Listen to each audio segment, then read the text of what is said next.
Hello guys, good morning all of you. मैं grade up competitive class से Arun sir. तो आज का मस्ट आपका current affair with stasis GK लेकर आया हूँ। तो सभी कोई लाइव क्लास में जुड़ जाएंगे और फटाफट लाइक भी कर देंगे, शेयर भी कर देंगे। क्लास स्टार्ट हो गया। जो ग्रेड अप कॉम्पिटेटिव क्लासेस की ओर से दिया जाता है सुबह 7 बजे। सभी मस्ट है, जब तक तोड़ेंगे नहीं, जब तक क्लास को छोड़ेंगे नहीं, बने रहेंगे शुरू से अंत तक। और पेन और कॉपी साथ में रखेंगे और नोट करते जाएंगे, क्योंकि सभी मस्ट है, कतई जर वाले सवाल है सभी। जी आपका एनटीपीसी में एग्जाम में टपकेगा, छपेगा। जी सभी एग्जाम के लिए बनाया गया। नेक्स्ट जो आपका एग्जाम होगा NTPC, railway group D, SSC, Bihar दरोगा, सभी एग्जाम के लिए बनाया गया है। तो शुरू से अंत तक बने रहेंगे। जब तक आप शुरू से अंत तक नहीं बनेंगे, जब तक आप सफल नहीं हो पाएंगे। जी जल्दी से आ जाएंगे फटाफट, और लाइक सब्सक्राइब भी कर देंगे।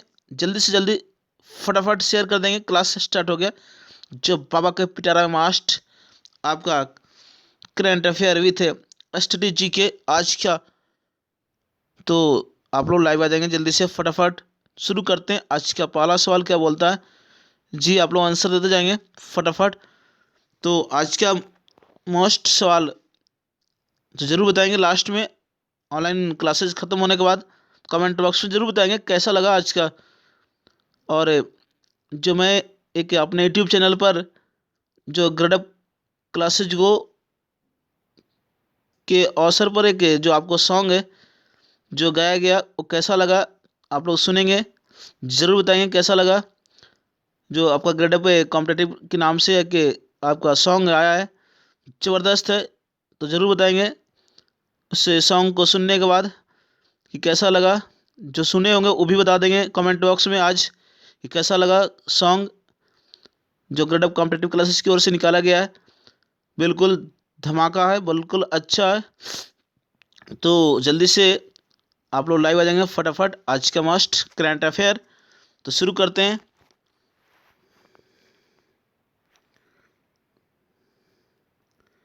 आज का सवाल क्या बोलता है, सवाल क्या बोल रहा है कि वर्ष 2019 का साहित्य का नोबेल पुरस्कार किसको दिया गया है। ये सवाल आपका है, जल्दी से बता देंगे सभी के मिलकर फटाफट।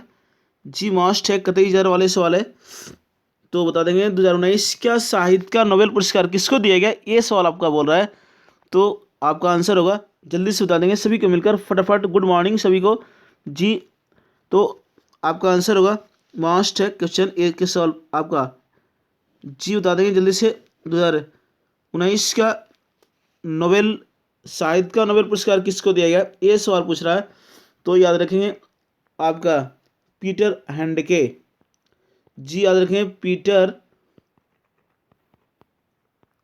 हैंडके को दिया गया आपका 2019 का नोबेल शांति, सॉरी आपका 2019 का साहित्य का नोबेल पुरस्कार पीटर हैंडके को दिया गया, जो ऑस्ट्रेलिया के संबंधित है, जो ऑस्ट्रेलिया से संबंधित है। बिल्कुल याद रखेंगे। और आपसे पूछिएगा कि 2019 का नोबेल शांति पुरस्कार किसको दिया गया, ये सवाल आपको पूछा है। तो याद रखेंगे अबी अहमद अली, जो इथियोपिया के प्रधानमंत्री।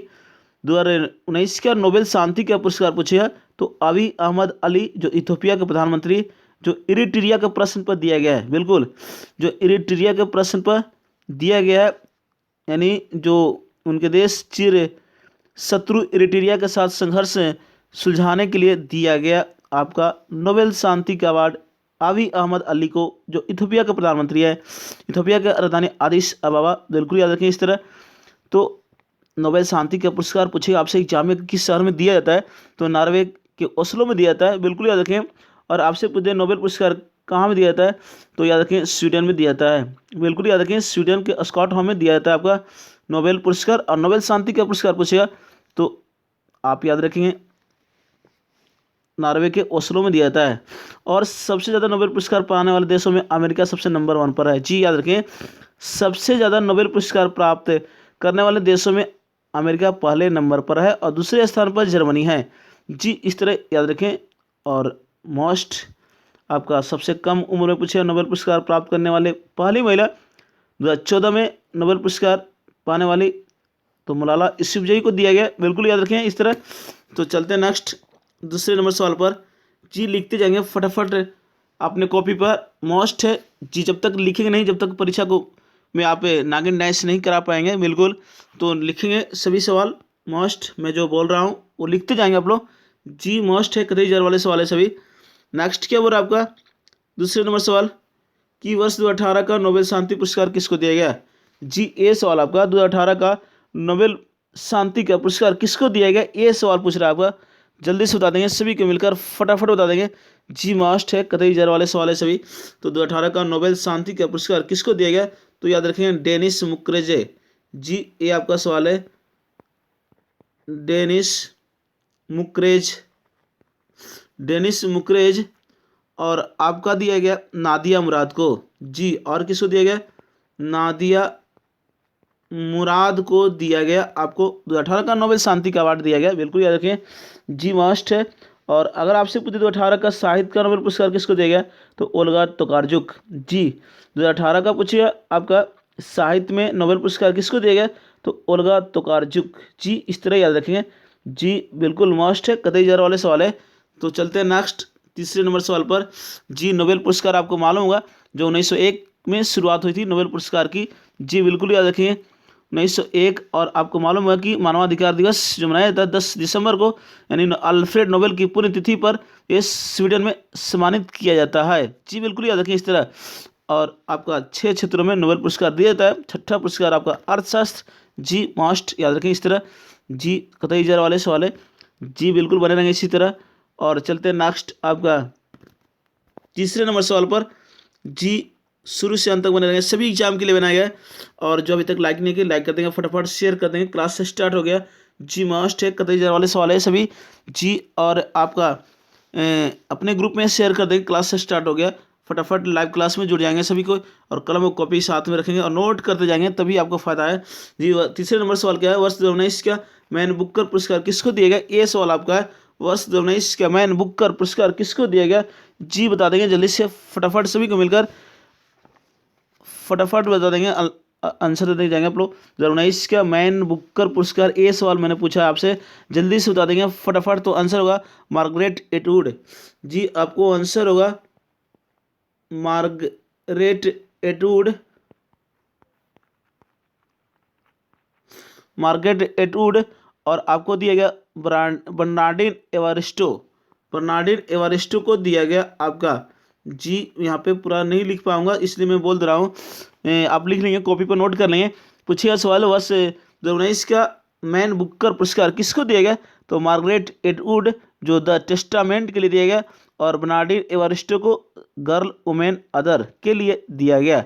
जी अगला अलग से भी पूछ सकता है आपसे एग्जाम में, पूछे गर्ल वुमेन अदर किसकी लिखा हुआ है, तो बर्नार्डिन एवारिस्टो। और द टेस्टामेंट किसको लिखा है, कौन लिखा, तो आपको मार्गरेट एटवुड। जी मैन बुकर पुरस्कार जो साहित्य का सबसे बड़ा पुरस्कार है।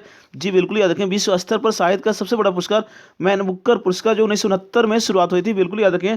और भारत का सबसे बड़ा पुरस्कार ज्ञानपीठ पुरस्कार, जी बिल्कुल याद रखें, जो 1965 से शुरू हुआ था, बिल्कुल याद रखें। और एक सवाल और पूछता है मैन बुकर इंटरनेशनल पुरस्कार। जी अगर आपसे पूछे मैन बुकर इंटरनेशनल पुरस्कार किसको दिया गया 2019 के लिए, तो जोखा अलार्थी। जी बिल्कुल याद रखें।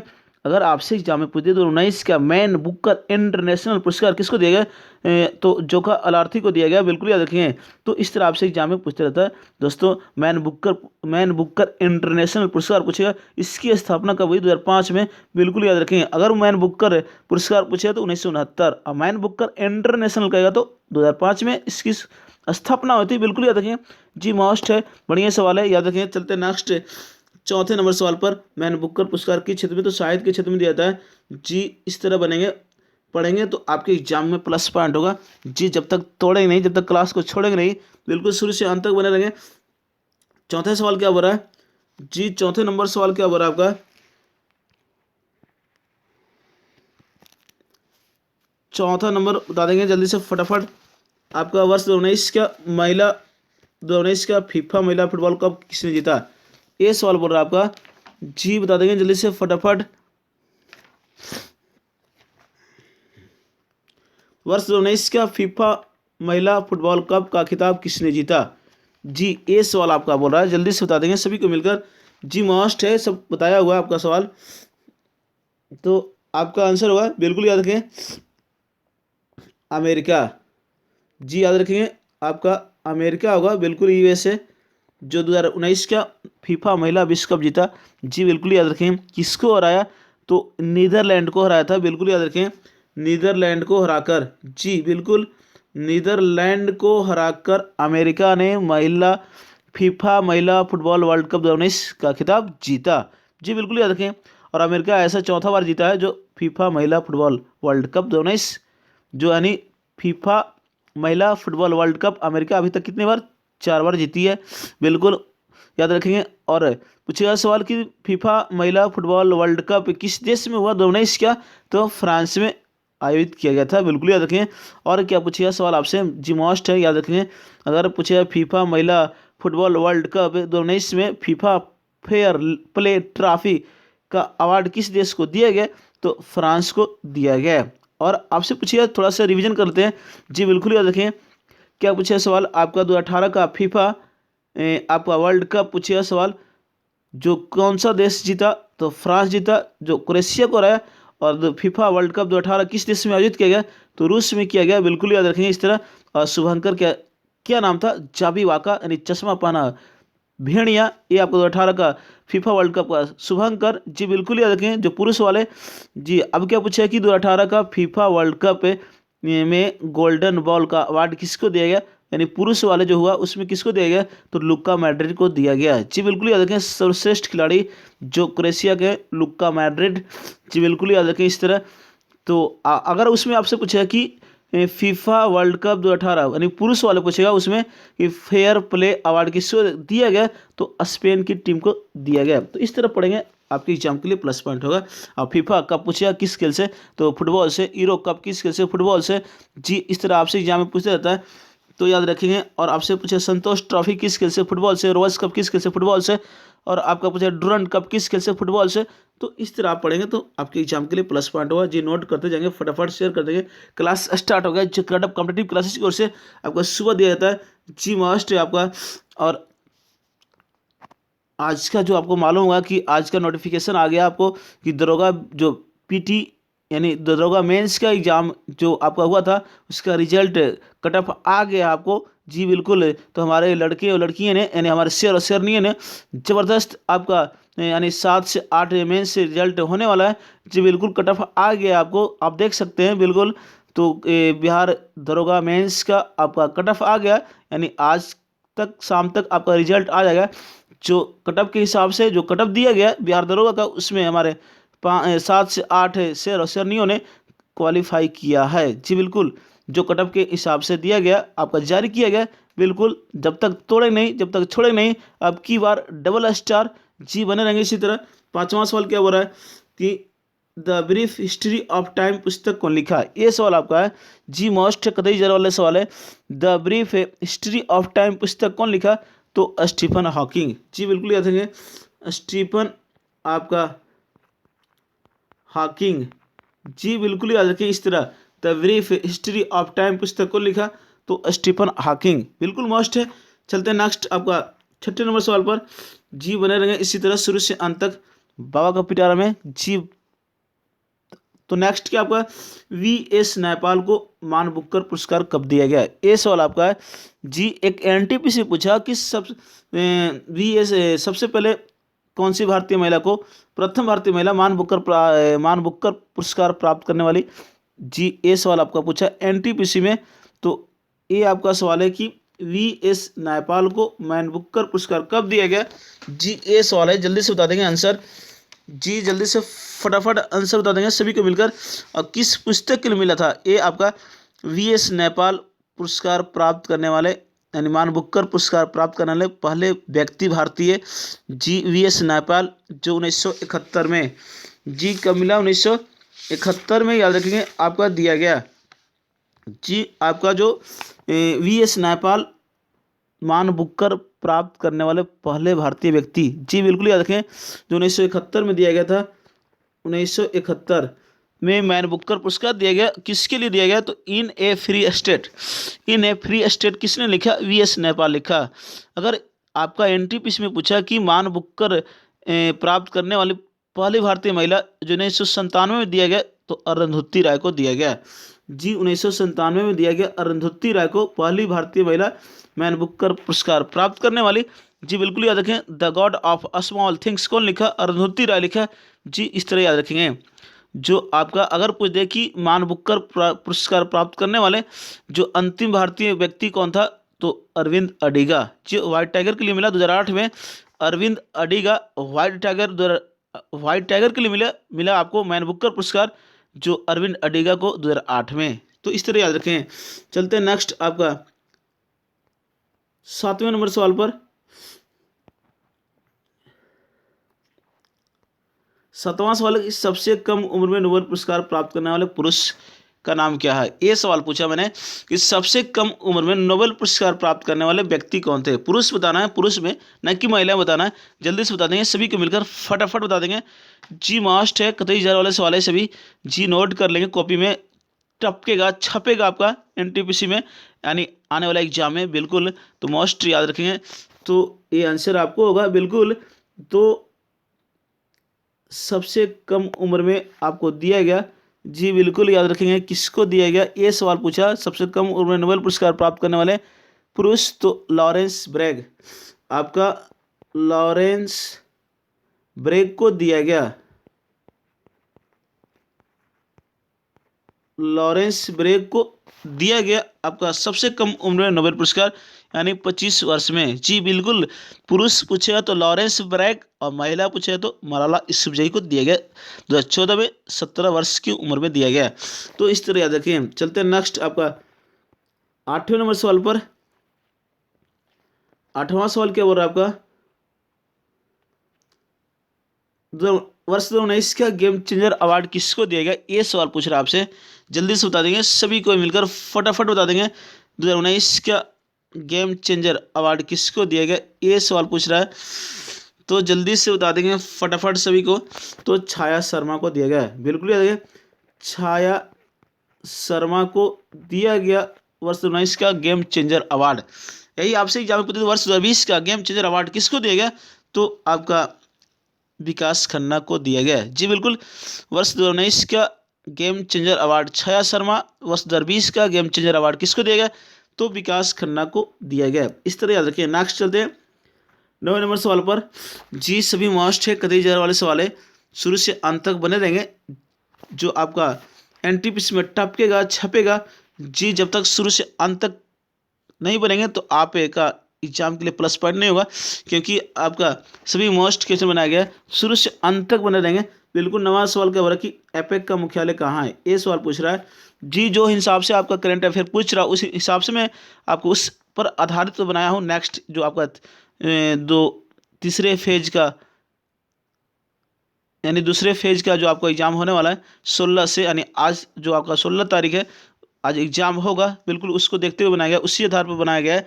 तो एक इससे आपसे सवाल पूछ रहा है, संगठन से, अंतर्राष्ट्रीय संगठन से पूछ रहा है एक सवाल, जैसे में आपका यूनिसेफ का मुख्यालय, यूनेस्को का मुख्यालय, ये सब पूछ रहा है। तो उसी पर मैं एक क्वेश्चन बना दिया, एपेक का मुख्यालय। जी बिल्कुल बता देंगे एपेक का मुख्यालय कहाँ है, जल्दी से बता देंगे फटाफट सभी को मिलकर। तो आपका आंसर होगा सिंगापुर। जी याद रखें, आपका सिंगापुर एपेक का मुख्यालय 1989 में स्थापना हुई। एपेक, जी बिल्कुल याद रखें, एपेक का मुख्यालय सिंगापुर, उनकी स्थापना कब हुआ? 1989 में। और महासचिव कौन है एपेक का अभी वर्तमान में? तो मोहिउद्दीन याजीन अभी महासचिव हैं एपेक का, बिल्कुल याद रखें। और एपेक में कितने सदस्य देश हैं? तो 21 सदस्य देश हैं आपका एपेक में, बिल्कुल याद रखें। और आपका पूछा एपेक का 21वां सदस्य कौन सा? तो वियतनाम, बिल्कुल याद रखें। एक सवाल पूछता ओपेक, ओपेक किससे संबंधित है? तो आपका पेट्रोलियम से संबंधित है, निर्यात पेट्रोलियम से, बिल्कुल याद रखें। ओपेक की स्थापना 1960 में हुई थी। ओपेक का मुख्यालय वियना। ये आपका सवाल है एपेक, तो एपेक का मुख्यालय सिंगापुर और ओपेक का मुख्यालय आपका पूछेगा सवाल, तो याद रखें आपका ओपेक का मुख्यालय वियना, जो ऑस्ट्रिया की राजधानी वियना, जो डेन्यूब नदी किनारे, बिल्कुल याद रखें। इस तरह ओपेक की स्थापना 1960, ओपेक की स्थापना इराक के बगदाद में हुआ था। जी बिल्कुल। ओपेक का मुख्यालय पूछेगा तो आपसे वियना, जो ऑस्ट्रिया की राजधानी है। बिल्कुल इस तरह याद रखें। जो ओपेक किससे संबंधित है, तो पेट्रोलियम से संबंधित है। बिल्कुल याद रखेंगे, इस तरह से सवाल आपके एग्जाम में पूछते रहता है। जी बिल्कुल मस्ट है। चलते नेक्स्ट आपका 10वें नंबर सवाल पर। सिंगापुर की राजधानी सिंगापुर सिटी और सिंगापुर की मुद्रा पूछा डॉलर। तो इस तरह याद रखें।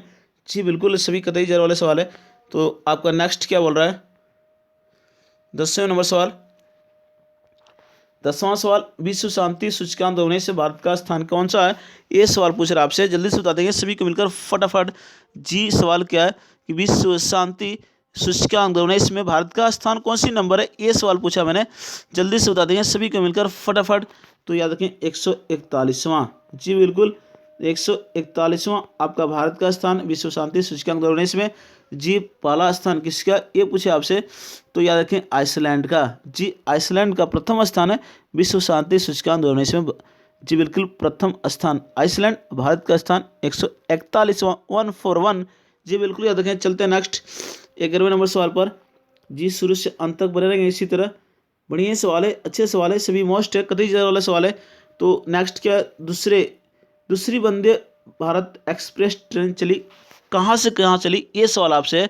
जल्दी से बता देंगे सभी को मिलकर कि दूसरी जो वंदे भारत एक्सप्रेस ट्रेन चली, यानी ट्रेन 18 का नया नाम आपका वंदे भारत एक्सप्रेस जो रखा गया है। जल्दी से बता देंगे सभी को मिलकर दूसरी वंदे भारत एक्सप्रेस ट्रेन चली कहाँ से कहाँ। जी बता देंगे जल्दी से जल्दी फटाफट। तो आपका आंसर हुआ दिल्ली से कटरा। जी याद रखें, दिल्ली से आपका कटरा चलाया गया। बिल्कुल याद रखें, कटरा के बीच चली आपका दूसरी वंदे भारत एक्सप्रेस ट्रेन। जी बिल्कुल याद रखें। और पहली पूछेगा सवाल आपसे, पहली वंदे भारत एक्सप्रेस ट्रेन कहाँ से कहाँ चली, तो दिल्ली से वाराणसी के बीच में चलाई गई। बिल्कुल याद रखें। जो आपका ट्रेन 18 का नया नाम आपका वंदे भारत एक्सप्रेस, ये सवाल पूछेगा भी कभी आपसे कि ट्रेन 18 का नया नाम क्या है, तो वंदे भारत एक्सप्रेस जो पहले चला गया दिल्ली से वाराणसी। जी मस्ट है, कतई जरा वाले सवाल है, तो याद रखें इस तरह। चलते हैं नेक्स्ट 12वें नंबर सवाल पर। जी अभी तक लाइक नहीं किए, लाइक कर देंगे फटाफट, शेयर कर देंगे। क्लास से स्टार्ट है जो ग्रेड अप कॉम्पिटिटिव क्लासेज की ओर से सुबह आपको 7 बजे दिया जाता है ऑनलाइन क्लासेज में। बिल्कुल, और ऑफलाइन में क्लासेज में आप जुड़ सकते हैं 8:30 बजे। जो आपका ग्रेड अप कॉम्पिटिटिव क्लासेज गो, जो द्विवेदी पुस्तक मकान यानी प्रेस दुकान में आप संपर्क कर सकते हैं। जी तो 12वां सवाल क्या बोल रहा है आपका,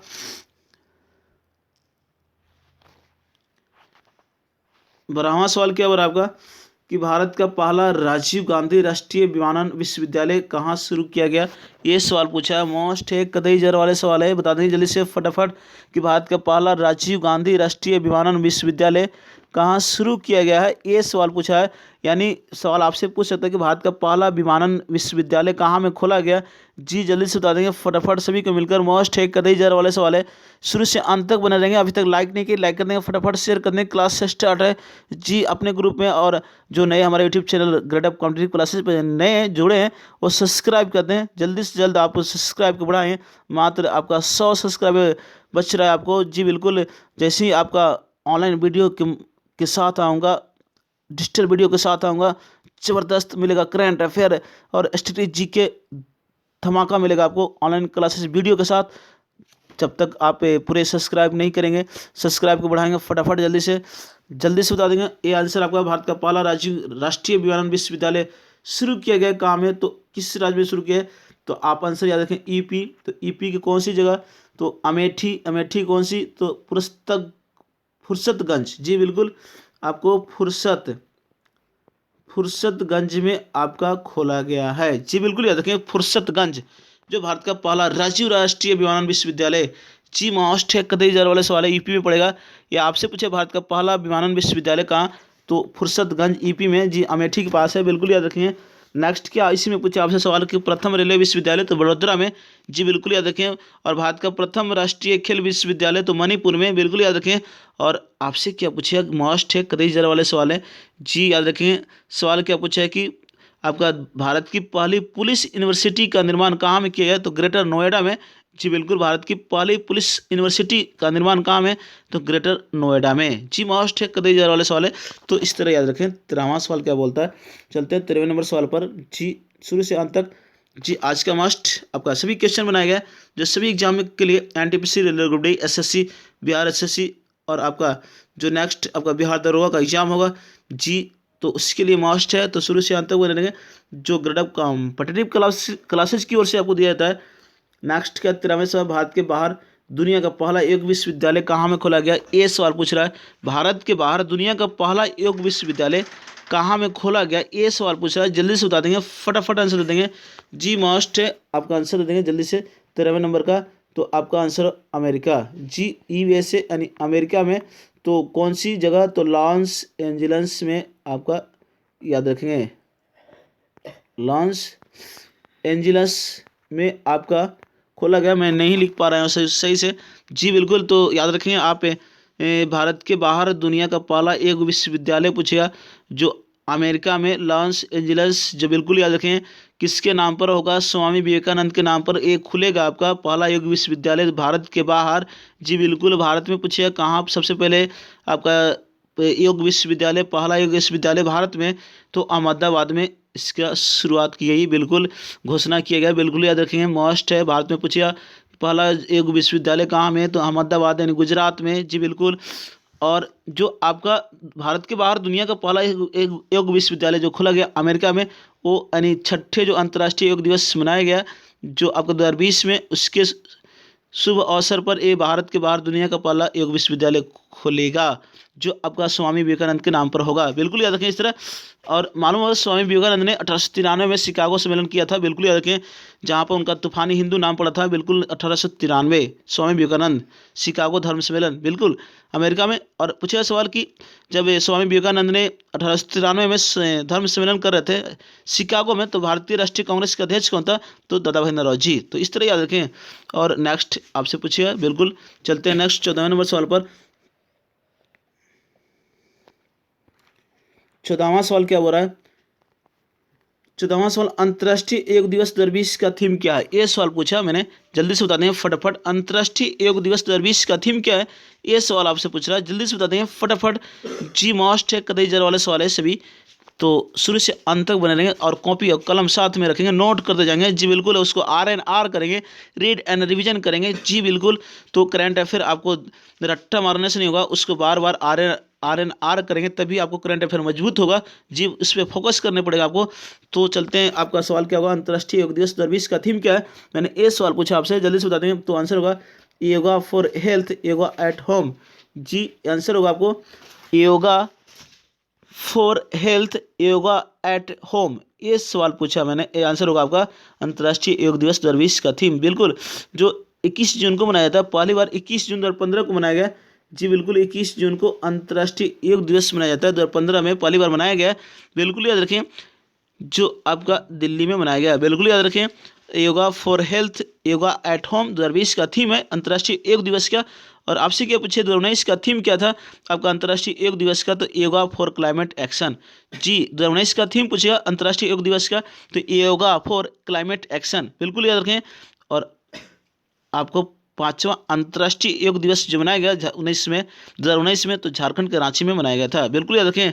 तो चलते नेक्स्ट आपका 15वें नंबर सवाल पर। और आज का लास्ट सवाल है 15 नंबर का। जी आज का 15 क्वेश्चन, लेकिन 15 से मैंने बना दिया 30 क्वेश्चन। जी तो इस तरह आपको डिस्कशन मिला, बिल्कुल आज बताएंगे, कमेंट बॉक्स में जरूर बताएंगे कैसा लगा आज का मस्ट करंट अफेयर। जी जब तक तोड़ेंगे नहीं, जब तक क्लास को छोड़ेंगे नहीं, जरूर बताएंगे। 15 नंबर सवाल का, किसने प्रधानमंत्री मोदी को फादर ऑफ इंडिया के नाम से संबोधित किया? जी ये सवाल है, किसने प्रधानमंत्री मोदी को फादर ऑफ इंडिया के नाम से संबोधित किया? ये सवाल आपसे पूछ रहा है, जल्दी से बता देंगे फटाफट, बिल्कुल कतई जहर वाले सवाल है, 15 नंबर का सवाल। जी मस्ट है, सभी सवाल बनाया गया ग्रेड अप कॉम्पिटिटिव क्लासेस की ओर से। जी बाबा का पिटारा मस्ट करंट अफेयर ही रहेगा आपको, जो डेली मिलेगा आपको 7 बजे सुबह, जी मॉर्निंग में, बिल्कुल। तो आप बने रहेंगे शुरू से अंत तक। अभी तक जो लाइक नहीं किया लाइक कर देंगे, फटाफट शेयर कर देंगे, क्लास से स्टार्ट जी हो गया, डेली होता है, बिल्कुल। और सब्सक्राइब कर देंगे, बिल्कुल जो नए हमारे YouTube channel grade up competitive classes पर जो नए जुड़ेंगे सब्सक्राइब कर देंगे। तो आंसर होगा इसका, किसने प्रधानमंत्री मोदी को फादर ऑफ इंडिया के नाम से संबोधित किया? जी बिल्कुल याद रखें, आपका आंसर होगा डोनाल्ड ट्रंप। जी बिल्कुल याद रखें, आपका डोनाल्ड ट्रंप, बिल्कुल याद रखें, जो आपका संबोधित किया नरेंद्र मोदी को फादर ऑफ इंडिया के नाम से, बिल्कुल याद रखें डोनाल्ड ट्रंप जो अमेरिका का 45वें राष्ट्रपति, जी बिल्कुल, जो रिपब्लिकन पार्टी से संबंधित थे, बिल्कुल। और नवनिर्वाचित राष्ट्रपति जो आपका जो बाइडेन, जो 20 जनवरी 2021 को शपथ लेंगे, बिल्कुल याद रखें। और ये आपका पता होगा कि अमेरिका का राष्ट्रपति 2 बार ही बन सकता है, बिल्कुल। अमेरिका का राष्ट्रपति का कार्यकाल 4 वर्ष होता है, बिल्कुल याद रखें इस तरह। जी मास्ट अमेरिका का प्रथम राष्ट्रपति वाशिंगटन, जी बिल्कुल, जॉर्ज वाशिंगटन अमेरिका के प्रथम राष्ट्रपति थे, बिल्कुल याद रखें। और अभी वर्तमान में नवनिर्वाचित राष्ट्रपति पूछे जो बाइडेन और उपराष्ट्रपति कमला हैरिसन, बिल्कुल याद रखें। जो बाइडेन जो आपका डेमोक्रेटिक पार्टी से संबंधित है, जो 46वें बने अमेरिका के राष्ट्रपति। और ये आपका जो डोनाल्ड ट्रंप 45वें राष्ट्रपति बने थे, जो आपका हिलेरी क्लिंटन को हराया था, बिल्कुल याद रखें इस तरह। तो आज का मस्ट 15 सवाल मिला आपको, और ज़रूर बताएंगे आज का कैसा लगा सवाल कमेंट बॉक्स में। और लाइक, अभी तक जो लाइक नहीं किया लाइक कर देंगे, और कमेंट बॉक्स में ज़रूर बता देंगे आज का मस्ट जो मिला आपको। तो कल नेक्स्ट फिर मिलेंगे सुबह में 7 बजे। जी मस्ट करंट अफेयर लेकर आऊँगा, बिल्कुल, जो परीक्षा में आपको टपकेगा, एनटीपीसी में छपेगा, बिल्कुल। तो उसी टाइप में बनाता हूँ जो आपका एग्जाम में टपकता है, बिल्कुल याद रखें। टपकता है जो उसी टाइप में क्वेश्चन बनाता हूँ, पढ़ाता हूँ करंट अफेयर, ऑफलाइन क्लासेज हो या ऑनलाइन क्लासेज हो, दोनों में पढ़ाता हूँ, बिल्कुल। तो कल फिर मिलेंगे सुबह 7 बजे। तो आज का दिन आप लोग के लिए मंगलमय हो, फूल जैसा खिलते रहिए, हंसते रहिए, मुस्कुराते रहिए। जी नेक्स्ट डे मिलूंगा, तब तक के लिए जय हिंद, जय भारत, जय ग्रेड ऑफ कॉम्पिटिटिव क्लासेस, जय बिहार।